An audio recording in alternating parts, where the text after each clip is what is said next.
ꯉꯁꯤꯒꯤ ꯇꯣꯄꯤꯛ ꯑꯁꯤ Hyundai IPOꯒꯤ ꯃꯔꯝꯗ ꯑꯞꯗꯦꯠ ꯑꯃꯇꯪ ꯊꯝꯖꯒꯦ꯫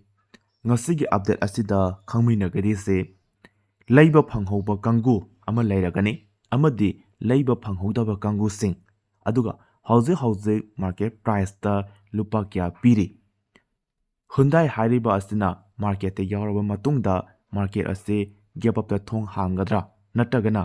ꯗꯥꯎꯟꯗ ꯍꯥꯡꯒꯗ꯭ꯔꯥ ꯍꯥꯏꯕꯗꯨꯒꯤ ꯃꯔꯝꯗ ꯈꯪꯃꯤꯟꯅꯁꯤ꯫ Hyundaiꯒꯤ IPO ꯑꯁꯤ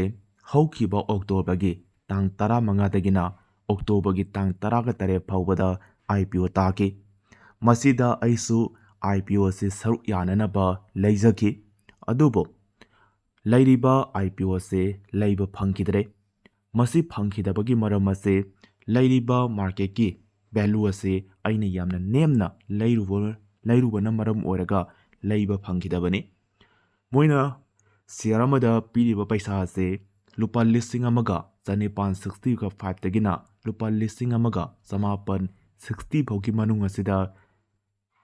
ꯂꯩꯒꯗꯕꯅꯤ꯫ ꯑꯗꯨꯕꯨ ꯑꯩꯅ ꯌꯥꯝꯅ ꯍꯣꯡꯕ ꯃꯃꯟꯗ ꯂꯩꯔꯨꯕꯅ ꯃꯔꯝ ꯑꯣꯏꯔꯒ ꯂꯩꯕ ꯐꯪꯈꯤꯗ꯭ꯔꯦ꯫ ꯂꯩꯕꯗ ꯆꯪꯈꯤꯕ ꯄꯩꯁꯥꯗꯨ ꯕꯦꯡꯛ ꯑꯦꯀꯥꯎꯟꯇꯗ ꯍꯜꯂꯛꯈ꯭ꯔꯦ꯫ Hyundai ꯍꯥꯏꯔꯤꯕ ꯑꯁꯤ ꯂꯩꯕ ꯐꯪꯍꯧꯕ ꯃꯤꯑꯣꯏꯁꯤꯡꯒꯤꯗꯃꯛꯇ ꯚꯤꯗꯤꯑꯣꯁꯤ ꯃꯈꯥ ꯇꯥꯖꯒꯦ꯫ IPO ꯑꯁꯤ ꯂꯩꯈ꯭ꯔꯕ ꯃꯇꯨꯡꯗ ꯍꯧꯖꯤꯛ ꯃꯥꯔꯀꯦꯠ ꯄ꯭ꯔꯥꯏꯁꯇ ꯂꯨꯄꯥ ꯀꯌꯥ ꯄꯤꯔꯤ ꯑꯃꯗꯤ ꯃꯥꯔꯀꯦꯠ ꯇꯥꯔꯕ ꯃꯇꯨꯡꯗ ꯄ꯭ꯔꯣꯐꯤꯠ ꯂꯩꯒꯗ꯭ꯔꯥ ꯅꯠꯇ꯭ꯔꯒꯅ ꯂꯣꯁ ꯂꯩꯒꯗ꯭ꯔꯥ ꯍꯥꯏꯕꯗꯨꯒꯤ ꯃꯔꯝꯗ ꯈꯪꯃꯤꯟꯅꯁꯦ꯫ ꯍꯧꯖꯤꯛ ꯑꯩꯈꯣꯏꯅ ꯎꯔꯤꯕ ꯑꯦꯄ꯭ꯂꯤꯀꯦꯁꯟ ꯑꯁꯤ IPOꯒꯤꯗꯃꯛꯇꯗꯤ ꯌꯥꯝꯅ ꯅꯨꯡꯉꯥꯏꯕ ꯑꯦꯄ꯭ꯂꯤꯀꯦꯁꯟ ꯑꯃꯅꯤ꯫ ꯍꯥꯏꯔꯤꯕ ꯑꯦꯄ꯭ꯂꯤꯀꯦꯁꯟ ꯑꯁꯤ ꯈꯪꯅꯤꯡꯕ ꯇꯥꯔꯒꯗꯤ ꯀꯃꯦꯟꯠ ꯁꯦꯛꯁꯟꯗ ꯀꯃꯦꯟꯠ ꯇꯧꯕꯤꯔꯝꯃꯨ꯫ ꯃꯌꯥꯝꯒꯤꯗꯃꯛꯇ ꯀꯔꯤ ꯑꯦꯄ꯭ꯂꯤꯀꯦꯁꯟꯅꯣ ꯍꯥꯏꯕꯗꯨ ꯃꯌꯥꯝꯗ ꯁꯤꯌꯔ ꯇꯧꯖꯔꯛꯀꯦ꯫ ꯍꯧꯖꯤꯛ ꯑꯩꯈꯣꯏꯅ ꯆꯪꯉꯛꯏꯕ ꯑꯁꯤ Hyundaiꯒꯤ IPOꯗꯅꯤ꯫ ꯃꯁꯤꯗ ꯆꯪꯉꯕ ꯃꯇꯨꯡꯗ ꯍꯧꯖꯤꯛ ꯃꯈꯥ ꯊꯪꯕ ꯁꯔꯨꯛꯇ ꯂꯩꯔꯤꯕꯁꯤ ꯌꯦꯡꯉꯨ꯫ ꯗꯦꯠ ꯍꯥꯏꯕ ꯑꯃꯅꯦ, ꯄ꯭ꯔꯥꯏꯁ ꯍꯥꯏꯕ ꯑꯃꯅꯦ, GMP ꯍꯥꯏꯕ ꯑꯃꯅꯦ,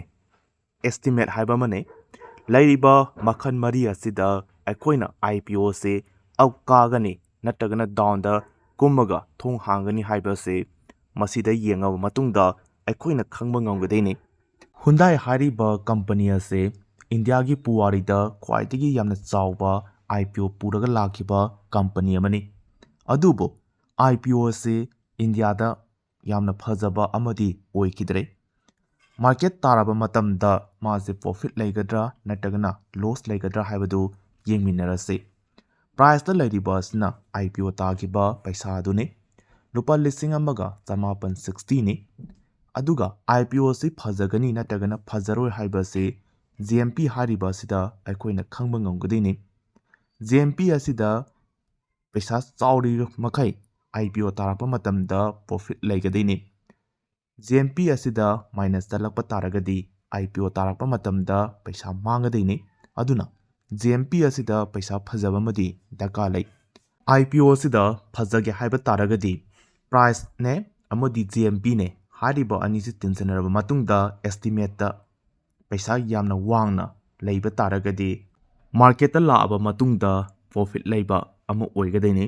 ꯑꯗꯨꯒ ꯑꯦꯁꯇꯤꯃꯦꯠꯇ ꯅꯦꯝꯃꯛꯄ ꯇꯥꯔꯒꯗꯤ ꯃꯥꯔꯀꯦꯠ ꯇꯥꯔꯕ ꯃꯇꯨꯡꯗ ꯃꯥꯏꯅꯁ ꯆꯠꯂꯒ ꯊꯣꯡ ꯍꯥꯡꯒꯅꯤ ꯍꯥꯏꯕꯁꯤ ꯊꯝꯖꯒꯦ꯫ ꯍꯧꯖꯤꯛ ꯗꯦꯠꯁꯤ ꯗꯦꯠ 8ꯇꯒꯤ ꯌꯦꯡꯁꯤ꯫ ꯄ꯭ꯔꯥꯏꯁꯀꯤ ꯁꯔꯨꯛ ꯑꯁꯤꯗ 1,960 ꯂꯩꯔꯦ꯫ ꯑꯗꯨꯒ GMPꯗ ꯂꯩꯔꯤꯕ ꯑꯁꯤ ꯌꯦꯡꯉꯨ 147ꯅꯤ꯫ ꯄ꯭ꯔꯥꯏꯁꯅꯦ GMPꯅꯦ ꯑꯅꯤꯁꯤ ꯇꯤꯟꯁꯤꯟꯅꯔꯕ ꯃꯇꯨꯡꯗ ꯑꯦꯁꯇꯤꯃꯦꯠꯇ ꯐꯪꯉꯤꯕ ꯄꯩꯁꯥ ꯑꯁꯤ ꯂꯨꯄꯥ 2,108ꯅꯤ꯫ ꯁꯨꯃꯥꯏꯅ ꯇꯧꯔꯒ ꯃꯥꯔꯀꯦꯠꯁꯤ ꯈꯔ ꯃꯊꯛꯂꯣꯝꯗ ꯑꯞ ꯀꯥꯈꯠꯂꯛꯏ꯫ ꯗꯦꯠ 11ꯗ ꯑꯃꯨꯛ 75ꯇꯪ ꯑꯣꯏꯔꯦ꯫ ꯗꯦꯠ 13ꯗ 65, ꯗꯦꯠ 14ꯗ 45, ꯗꯦꯠ 15 IPO ꯅꯨꯃꯤꯠ ꯑꯁꯤꯗ ꯁꯨꯞꯅꯒꯤ 63 ꯈꯛꯇꯪ ꯀꯥꯏ꯫ ꯑꯗꯨꯒ ꯗꯦꯠ 16ꯗꯅ ꯑꯃꯨꯛ 17, ꯗꯦꯠ 17 ꯅꯨꯃꯤꯠ ꯑꯁꯤꯗ ꯃꯥꯏꯅꯁ ꯆꯠꯂꯤ 32꯫ ꯁꯤꯒꯤ ꯃꯥꯏꯅꯁ ꯆꯠꯂꯛꯄꯁꯤꯗꯅꯤ ꯌꯦꯡꯉꯨ ꯉꯁꯥꯏꯒꯤ ꯂꯩꯔꯝꯃꯤꯕ 1,960ꯗꯒꯤ ꯃꯥꯏꯅꯁ ꯆꯠꯂꯤꯕ ꯁꯔꯨꯛ 32ꯁꯦ ꯈꯥꯏꯗꯣꯛꯀꯗꯣꯏꯅꯤ꯫ ꯈꯥꯏꯗꯣꯛꯅꯔꯕ ꯃꯇꯨꯡꯗ ꯑꯦꯁꯇꯤꯃꯦꯠꯇ ꯐꯪꯉꯤꯕ ꯄꯩꯁꯥ ꯑꯁꯤ 1,129 ꯍꯥꯏꯔꯤꯕ ꯄꯩꯁꯥ ꯑꯁꯤ ꯐꯪꯉꯤ꯫ ꯑꯗꯨꯒ ꯉꯁꯤꯒꯤ ꯗꯦꯠ ꯐꯥꯎꯇ ꯂꯩꯔꯤꯕ ꯑꯁꯤ ꯌꯦꯡꯉꯨ ꯁꯨꯞꯅꯒꯤ GMPꯗ ꯀꯥꯔꯤꯕ ꯄꯩꯁꯥ ꯑꯁꯤ ꯂꯨꯄꯥ 45ꯅꯤ꯫ lupa 45 asiga ngasai gi price ta lairiba lupa lising amaga samapan 60 asiga tinsenaraba matungda phangiba paisa ase lupa lising aniga supna mangani zik lairiba Hyundai gi GMP ase yamna nemana maram oiraga market taraba matamda yamna phajaba IPO ma haibadudi oiba ngamlaroi